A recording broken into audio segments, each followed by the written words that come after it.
যে নারীর স্বামী নেই আমি দেখেছি তাকে মাটি কাটতে, কিন্তু যে স্বামীর বউ নেই আমি কখনো তাকে দেখিনি ঘরবাড়ি সামলাতে। কারো একটু থালা বাসন ক্লিন করতে শক্তি নয় মমতা লাগে।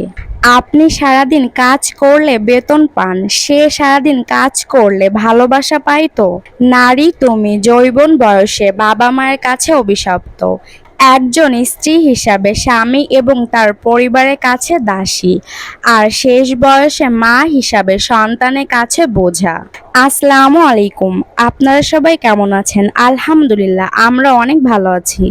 একটা ঘর ভর্তি কিছু মার্বেল ছড়িয়ে দিন, আর ঘরের একটা কোণায় রাখুন কয়েকটা ভারী কার্টন।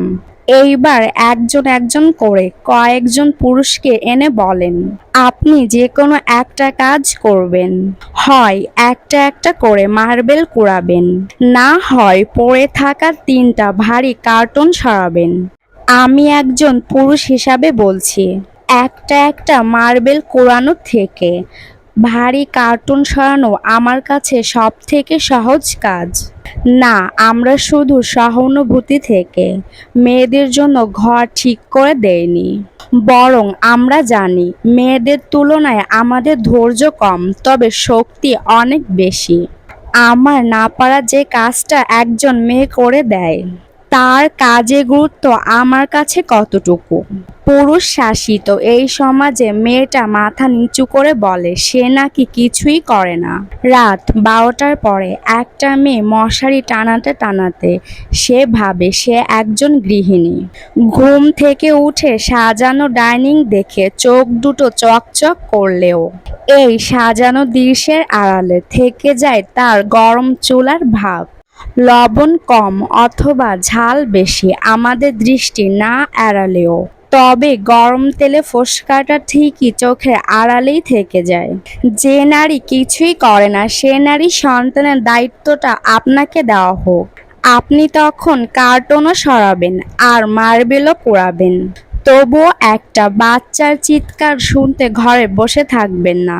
আমরা পুরুষ, আমরা বেছে নিয়েছি আমাদের কাজ, আর দিনভর যে নারী মার্বেল কুড়ায় সে নারীকে আমরা বলে থাকি অকর্মা। যে নারীর স্বামী নেই সে নারীকে আমি দেখেছি মাটি কাটতে, তবে যে স্বামীর বউ নেই সেই স্বামীকে কখনো দেখিনি ঘরবাড়ি সামলাতে। ঘর বাচ্চা সামলানোর থেকে আরেকটি বিয়ে করা অনেক বেশি সহজ। কারো এঁটো থালা বাসন ধুতে শক্তি নয় মমতা লাগে। আপনি সারাদিন কাজ করলে বেতন পান, সে সারাদিন কাজ করলে ভালোবাসা পায় তো। একজন নারী যৌবন বয়সে সন্তান হিসাবে তার বাবা মায়ের কাছে অভিশপ্ত, স্ত্রী হিসাবে তার স্বামী এবং তার পরিবারের কাছে দাসী, আর শেষ বয়সে বৃদ্ধ হিসাবে সন্তানের কাছে সব থেকে বড় বোঝা। আপনারা সবাই ভালো থাকবেন, সুস্থ থাকবেন, আমাদের জন্য দোয়া করবেন। পরবর্তী ভিডিও দেখার আমন্ত্রণ জানিয়ে আজকে ভিডিওটি শেষ করছি।